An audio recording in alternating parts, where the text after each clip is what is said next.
सात्विक कॉलेज में पढ़ने वाला 20-21 साल का लड़का है। उसे रहस्यमयी जगहों पर और डरावनी जगहों पर जाना बहुत पसंद है। सात्विक छुट्टी के दिन उसके घर से थोड़ी दूरी पर आई हुई लाइब्रेरी में गया। वहां उसे एक शेल्फ में किताब के बीच में एक काफी पुरानी रहस्यमयी और डरावनी किताब मिली जिसका शीर्षक था बिलासपुर। वो किताब सात्विक घर ले आया। रात में वो जब पढ़ने बैठा तब हवाएं जोर जोर से चल रहे थे जिसकी वजह से खिड़की में लगे पर्दे उड़ रहे थे। खिड़की के पल्ले आपस में टकरा रहे थे। बाहर कुत्ते जोर जोर से भौंक रहे थे। माहौल में पहले तो सन्नाटा फैला हुआ था, पर कुत्तों की आवाज से वो और भी डरावना बन गया था। ये सब देखकर सात्विक ने खुद से कहा, वाह, ऐसे माहौल में डरावनी कहानी पढ़ने का अपना ही अलग मजा है। ये कहकर वो किताब आराम से पढ़ने लगा। कहानी की शुरुआत एक लड़की से होती है जो बिलासपुर में रहती थी। उसका नाम मीरा था। वो बहुत खूबसूरत थी। उसके काले घने लंबे बाल थे। उसकी आंखों का रंग नीला था। उसकी आंखें इतनी खूबसूरत थी कि अगर कोई देख ले तो उसमें ही खो जाए। उसका रंग गोरा था। उसकी लंबाई भी अच्छी थी और उसका कद भी मध्यम था। वो मुस्कुराती तो बिल्कुल परी जैसी दिखती। इस वजह से वो अपनी खूबसूरती के पीछे पागल थी। वो अपना बेहद ख्याल रखती थी, लेकिन उम्र ढलते ढलते उसकी खूबसूरती कम होती गई। ये बात उससे बर्दाश्त नहीं हुई। उसे समझ नहीं आ रहा था कि वो क्या करे और क्या ना करे। और तभी उसे अचानक से काले जादू के बारे में ख्याल आया। उसने बिना कुछ सोचे समझे हमेशा खूबसूरत और जवान रहने के लिए काला जादू सीखना चाहा। वो जिस गांव में रहती थी उसी गांव के बाहर एक बूढ़ी औरत काला जादू करती थी। मीरा ने उसी के पास से काला जादू सीख लिया। वो अब अपनी खूबसूरती के लिए हर साल अमावस की रात विधि कर लोगों को अपनी तरफ आकर्षित करते थे और उन्हें अपने वश में करके उनसे ही विधि करवाती थी जिससे उनकी उम्र से लग जाए और फिर उनका सिर काटकर उनकी बलि चढ़ाते थे जिससे वो खूबसूरत ही रहे। मीरा को लोगों की नहीं बस अपनी ही पड़ी थी।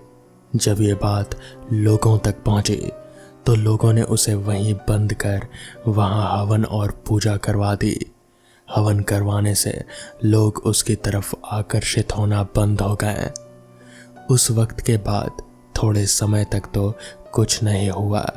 बेशक वो वहीं मर गई, लेकिन वो मरी भी तो अधूरी इच्छा और काले जादू के साथ मरी थी। वह अधूरी इच्छा के कारण खतरनाक आत्मा बन गई। वो बस अब इंतजार कर रही है कि कोई आए और उसे वहां से आजाद करे। एक दिन बिलासपुर में एक 5-6 लोगों का ग्रुप आया। वो सब शहर से आए थे और शहर वालों का तो काम ही होता है फेमस होने के लिए गांव की भूतिया कहानी सुनना और उसे गलत साबित करना। बस तो फिर क्या था, जैसे ही उन्होंने मीरा की कहानी के बारे में पता चला तो वो वहां पहुंच गए। वो घर बाहर से तो काफी पुराना और डरावना लग रहा था। वो लोग अंदर जाने लगे। घर का दरवाज़ा भी काफी बड़ा और मजबूत था। उस दरवाजे पर बड़ा सा ताला लगा हुआ था जिस पर मंत्र और हवन करने के बाद काफी धागे बंधे थे। वो ग्रुप ये सब अनदेखा कर ताला तोड़कर अंदर चले गए। जैसे ही वो लोग घर में एंटर किए, दरवाज़ा धड़ाम की आवाज़ से बंद हो गया। जाहिर सी बात है, इतने वक्त से घर बंद था, इसलिए घर में धूल मिट्टी भर गए थे। जगह जगह मकड़ी के जाले लगे थे और वो जाले धूल मिट्टी से गहरे और डरावने लग रहे थे। हर जगह पर सूखे पत्ते गिरे हुए थे। माहौल में एक अजीब सा सन्नाटा फैला हुआ था। जब इन सन्नाटे के बीच उन लोगों के पैर सूखे पत्तों पर पड़ते हैं तो वो आवाज़ कंपन पैदा करने वाली थी। ये देखकर उस ग्रुप में से अभिनव नाम के एक लड़के ने कहा, गाइस, ये घर तो यहीं से कितना डरावना लग रहा है, चलो चलो अंदर चलकर देखते हैं। वो लोग घर के और अंदर के हिस्से में गए। वो लोग अब उस कमरे में थे जहां मीरा काला जादू करती थी। प्रलय ने कैमरा ऑन करके कहा, ये देखिए दोस्तों, ये वही कमरा है जहां मीरा विधि करके लोगों की बलि देती थी। ये वही छोरा है जिससे वह लोगों के गले काटती थी। और ये दीवारों पर खून के धब्बे जिन पर मिट्टी लगी है। तभी दिया नाम की लड़की जोर से चीखी। सबने एक साथ में पूछा, क्या हुआ? ये देखो, यहाँ किसी की यहाँ कितनी सारी खोपड़ियां हैं। दिया ने डर के मारे हकलाते हुए कहा। ये देखकर सबको लगने लगा कि मीरा की कहानी जो वो सुनकर आए थे वो पूरी तरह से गलत नहीं थी। जिया ने थोड़े डर और घबराहट के साथ कहा, गाइस, मुझे लगता है कि मीरा की कहानी सच थी शायद। अभी इससे पहले कि वो लोग आगे कुछ बोल पाते पीछे से आवाज आई, शायद नहीं, ये सच ही है। वो आवाज इतनी भयानक थी कि कमजोर दिल वाले सुनकर ही मर जाएं। आवाज सुनकर जब सब पलटे तो उनकी आंखें फटी की फटी रह गए। सबके पसीने छूट गए और शरीर ठंडे पड़ चुके थे। जो भयानक नज़ारा वो देख रहे थे उससे सबके दिमाग सुन्न हो गए थे। सामने अंधेरे में काले कपड़े पहने, काले घने बाल से जिसका चेहरा पूरा ढका हुआ था, एक लंबा साया खड़ा था। वो साया धीरे धीरे आगे बढ़ा तो उसके पैरों में पहने पायल की आवाज से पूरा घर गूंज उठा। अचानक तेज हवाएं चलने लगी जिससे घर के खिड़की के दरवाजे आपस में टकराने लगे। और हवा से जब उसके चेहरे से बाल हटे तो मानो घर में भूकंप सा आ गया।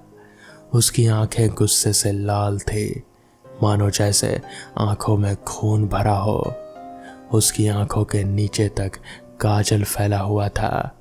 उसके रूखे और खुरदरे होठ के बीच वो अपने दांत पीस कर कुर्रा रहे थे। उसके माथे पर राख से बना निशान था। उसके गले में हड्डियों की माला थी।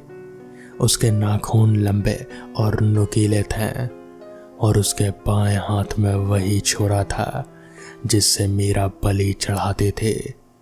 उसने अपनी डरावनी आंखों से उस ग्रुप के सामने देखकर दांत पीसते हुए कहा, तुम लोगों ने यहाँ आकर बहुत बड़ी गलती कर दी। अब इस गलती की सजा तुम लोगों के साथ साथ ये पूरा बिलासपुर भी भुगतेगा।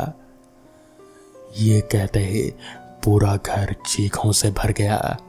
बस फिर क्या था, मीरा की आत्मा ने अपना बदला लेने के लिए पूरे बिलासपुर को मौत के घाट उतार दिया। कहानी के अंत में लिखा था, मीरा अपना बदला लेकर शांत तो हो गए, लेकिन अगर आज भी बिलासपुर में कोई कदम रखता है तो वो वहां से कभी वापस नहीं आ सकता। सात्विक ने ये किताब पढ़कर बंद कर दी और सोचने लगा, क्या ये सच है या सिर्फ मनगढ़ंत कहानी? फिर उसने टेढ़ी मुस्कान के साथ कहा, अब तो बिलासपुर जाना ही पड़ेगा। जिस रात सात्विक ने ये कहा उसके 2-3 दिन बाद सात्विक बिलासपुर गया, लेकिन आज तक वो कभी नहीं लौटा। पता नहीं वहां उसके साथ क्या हुआ।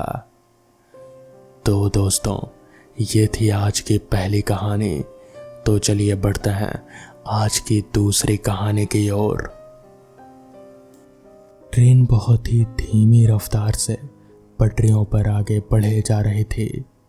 ट्रेन के दरवाजे पर खड़ा मैं बड़ा ही उत्सुक होकर बस किसी तरह अपने गांव पहुंचना चाहता था।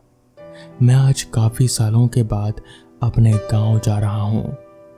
काम के इस दबाव में मुझे कभी गांव जाने का मौका ही नहीं मिला, तो इसलिए इस बार जब छुट्टी मिली तो मैंने तय कर लिया कि गांव ही जाऊंगा। और इसके लिए मैंने यही ट्रेन को चुना क्योंकि ये ट्रेन काफ़ी सुविधाजनक थी। आज मैं ऑफिस का काम ख़त्म करके ही ट्रेन में चढ़ा, मगर हाँ, गांव पहुंचते पहुंचते देर रात हो जाएगी, जो कि मेरे लिए कोई चिंता वाली बात नहीं है क्योंकि रात का मुझे कोई डर नहीं है।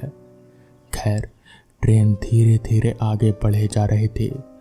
मैंने अपनी हाथ घड़ी में वक्त देखा तो वक्त हो रहा था रात के 11:30 बजे का। बस मुझे एक ही बात की चिंता थी कि जब मैं गांव के स्टेशन पर उतरूंगा तो क्या मुझे कोई सवारी मिलेगी भी जो मुझे अपने घर तक छोड़ पाए, या फिर मुझे पैदल ही आगे जाना पड़ेगा। अगर पैदल आगे जाना पड़ा तब तो बहुत ही चलना पड़ेगा। ऊपर से मैं काफ़ी थका हुआ भी था। खैर, भगवान से मैं बस यही दुआ कर रहा था कि कोई सवारी मिल जाए वहाँ। खैर, धीरे धीरे रेंगती हुई ट्रेन मेरे गांव के स्टेशन पर उतरी। मैं उस ट्रेन से उस स्टेशन पर उतरने वाला इकलौता शख्स था। मेरे उतरते ही कुछ 1 मिनट के अंदर ही ट्रेन आगे बढ़ गई और झुकझुकाती हुई वापस वहाँ से आगे निकल गई। मैंने स्टेशन पर खड़े होकर एक नज़र चारों तरफ घुमाई। पूरा का पूरा स्टेशन एकदम वीरान। मेरे अलावा एक परिंदा तलक भी स्टेशन पर नहीं था। मैंने मन ही मन कहा, इतने सालों में गांव में कुछ भी नहीं बदला यार, सब कुछ वैसा का वैसा ही है। स्टेशन भी बिल्कुल वैसा का वैसा ही है, खाली और सुनसान। जिसके बाद मैंने अपना बैग ज़मीन पर से उठाया और कंधे में लेकर स्टेशन से बाहर की ओर निकल पड़ा। बाहर निकलते हुए मैंने एक नज़र वापस से चारों ओर घुमाई, मगर कोई नहीं, मेरे अलावा वहाँ कोई भी नहीं था। मुझे थोड़ा अजीब सा लगा कि भला एक तो इंसान तो होते ही थे पहले, आज तो कोई भी नहीं है। शायद ये ठंड की वजह से है। यही सोचकर मैं स्टेशन से बाहर निकला और चलते हुए वहाँ आया जहाँ पर सारी सवारियाँ खड़ी रहा करती थी। मैंने वहाँ पहुँचकर नज़र दौड़ाई तो मुझे कोई भी सवारी नज़र नहीं आई सिवाय एक टूटी फूटी रिक्शा साइकिल के। मैं उस साइकिल रिक्शा के पास गया तो देखा वो रिक्शा बिल्कुल ही जर्जर हालत में है और किसी भी वक्त टूटकर बिखर सकती थी। वो चलने की हालत में तो बिल्कुल भी नहीं थी, मगर मैं मजबूर था और किसी तरह मुझे अपने घर पहुंचना ही था। पैदल चलकर तो बिल्कुल भी नहीं।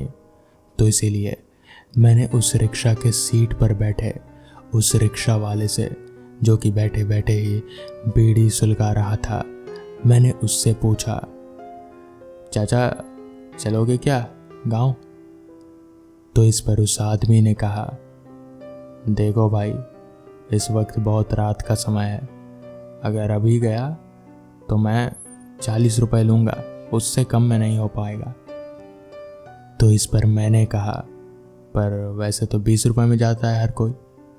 तो इस पर उस रिक्शे वाले ने कहा, मैंने कहा ना, रात बहुत है, रात के समय ये रास्ता बिल्कुल भी सही नहीं है, तो इसीलिए 40 तुम्हारे लिए और मेरे लिए भी। मैं जानता था कि वो रिक्शा वाला मानेगा नहीं क्योंकि वहाँ पर वो अकेला ही था, तो इसलिए मैं राज़ी हो गया और चढ़कर उसकी रिक्शा में बैठ गया। रिक्शा पर बैठते ही मैंने उससे कहा, ये टूटेगी तो नहीं? देखकर तो लग नहीं रहा कि जा पाएगी। तो इस पर उस रिक्शा वाले ने कहा, आप बस कसकर पकड़े रहो, मैं आपको पहुंचा दूंगा सही जगह। जिसके बाद रिक्शा वाले ने बीड़ी को अपने होठों से दबाया और दोनों हाथ से हैंडल पकड़कर साइकिल रिक्शा आगे बढ़ाने लग गया। चलते चलते अब हम लोग स्टेशन से दूर निकल आए थे। तभी उस रिक्शा वाले ने मुझसे पूछा, इस गांव के तो नहीं लगते, कहाँ से आए हो? तो इस पर मैंने कहा, हाँ मैं इस गांव का नहीं हूँ, मैं शहर में रहता हूँ, वहीं जॉब करता हूँ। तो इस पर उस रिक्शा वाले ने कहा, यहाँ किसे पहचानते हो? तो इस पर मैंने एक जवाब दिया, वो मनोहर है ना, मनोहर सिंह, मैं उन्हीं का पोता हूँ। तो इस पर उस रिक्शा वाले ने एकदम से रिक्शा रोकी और पीछे पलट कर देखा। अरे तू मनोहर सिंह का पोता है? तू इतना बड़ा हो गया? तो इस पर मैंने हंसते हुए जवाब दिया, हाँ मैं मनोहर सिंह का पोता हूँ। आप जानते हैं दादाजी को? तो इस पर उस रिक्शा वाले ने वापस से रिक्शा को आगे बढ़ाते हुए कहा, जानते हैं? अरे हम लोग दोस्त हुआ करते थे, मैं और तेरा दादाजी। वो मुझे कलुआ कहकर बुलाता था। हम लोग काफ़ी अच्छे दोस्त हुआ करते थे। बचपन में हम लोग हमेशा साथ ही रहते थे। फिर बड़े हुए, जिम्मेदारी आ गई और फिर अलग अलग हो गए। यूं ही बातें करते हुए अब हम लोग गांव के काफ़ी करीब पहुंच चुके थे और मेरा घर भी अब वहां से नज़र आने लगा था। तभी उस रिक्शा वाले ने एकदम से घर से थोड़ी ही दूरी पर एक सुनसान जगह देखकर रिक्शा रोक दी और मुझसे कहा, बस बेटा यहीं तक जा सकता था मैं, इसके आगे मैं नहीं जा सकता। तो इस पर मैंने कहा, क्यों? मेरा घर तो बस थोड़ा ही दूर है। तो इस पर उस रिक्शा वाले ने कहा, नहीं बस मेरा यहीं तक काम था, अब इसके आगे मैं नहीं जा सकता। मैंने भी ज़्यादा बहस नहीं की। उसने 40 कहा था तो मैंने रिक्शे से उतरकर उसे 50 दे दिया और फिर वापस से अपना बैग कंधे पर लटकाकर घर की ओर आगे बढ़ने लगा। चलते चलते मैं अपने घर के दरवाजे पर पहुंचा। दरवाज़ा खटखटाया तो दरवाज़ा खोलने वाले मेरे दादाजी ही थे। मैंने उनके पैर छुए और फिर उन्होंने मुझे गले से लगा लिया, जिसके बाद थोड़ी देर यहाँ वहाँ की बातचीत हुई। फिर दादाजी ने मुझसे पूछा, बेटा तू इतनी रात को स्टेशन से यहाँ आया कैसे? अब तक तो कोई सवारी भी नहीं मिलेगी, सारी सवारियाँ तो 8 बजे के बाद ही बंद हो जाती हैं। तो इस पर मैंने कहा, हाँ एक रिक्शा वाला था, उसका नाम तो उसने कलुआ बताया, कहा कि आप और वो काफ़ी अच्छे दोस्त हुआ करते थे बचपन में।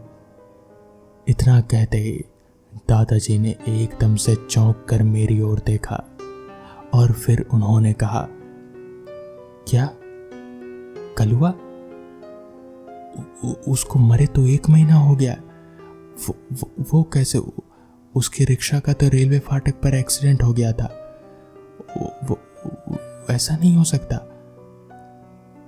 ये सुनकर मेरे तो जैसे पैरों तले जमीन ही खिसक गई। मुझे समझ नहीं आ रहा था कि आखिर वो सब क्या हुआ, वो रिक्शा वाला कौन था, ये आज तक मुझे समझ नहीं आया। खैर, हालांकि ये घटना थोड़ी पुरानी है, मगर वो घटना इतनी ज़्यादा अजीब है कि मुझे आज तक अच्छे से याद है। वो साल था 2007। यह उन दिनों की बात है जब मैं नया नया ग्रेजुएट हुआ था। मेरे पास कोई काम नहीं था तो मैं एक फैक्ट्री में काम किया करता था।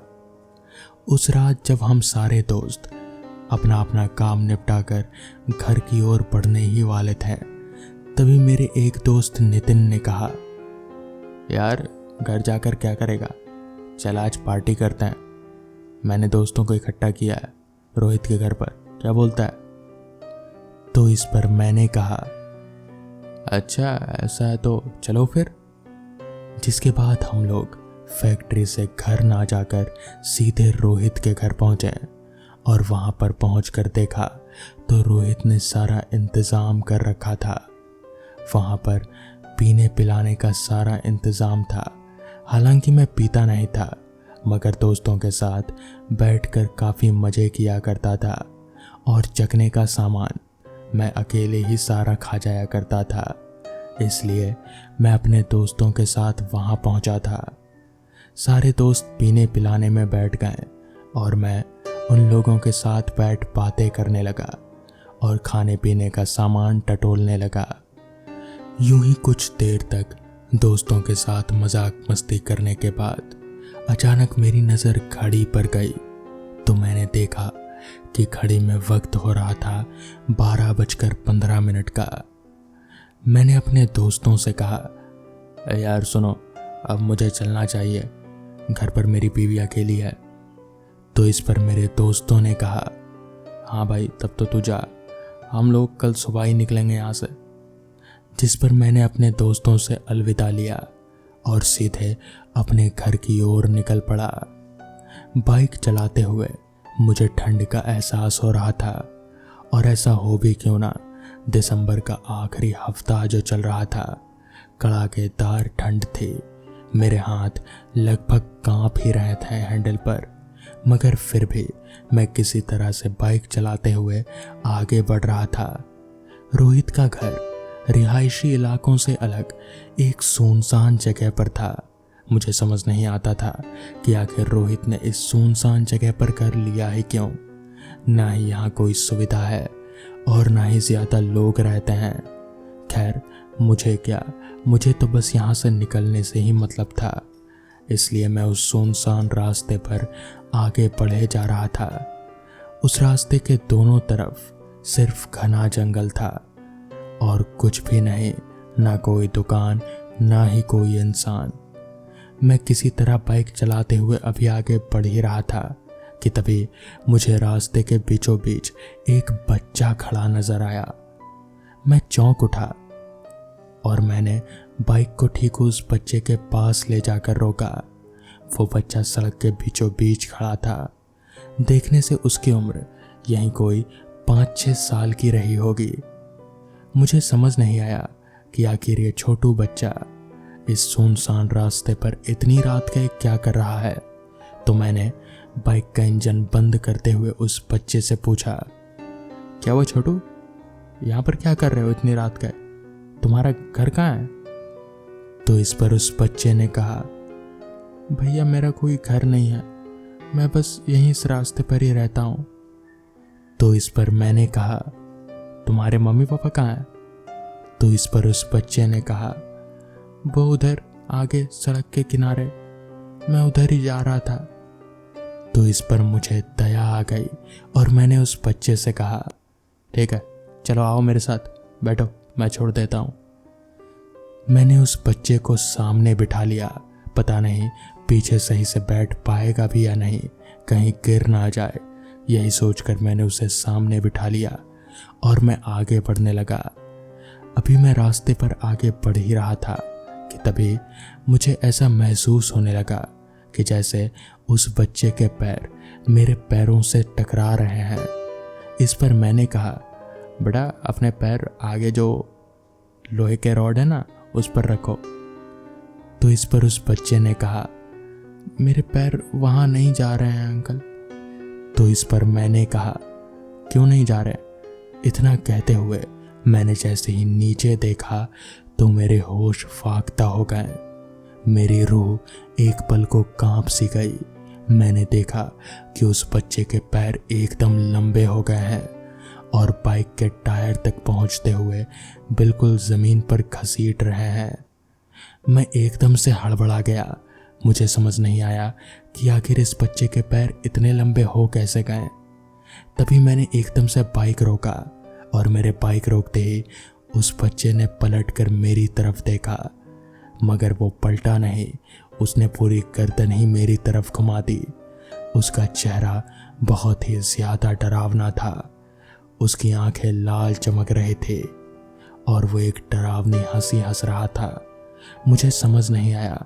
मैंने बाइक वहीं छोड़ा और वापस दौड़ते हुए बिल्कुल रोहित के घर की तरफ भागने लगा। भागते भागते मैं गिरते पड़ते जैसे तैसे रोहित के घर वापस पहुंचा।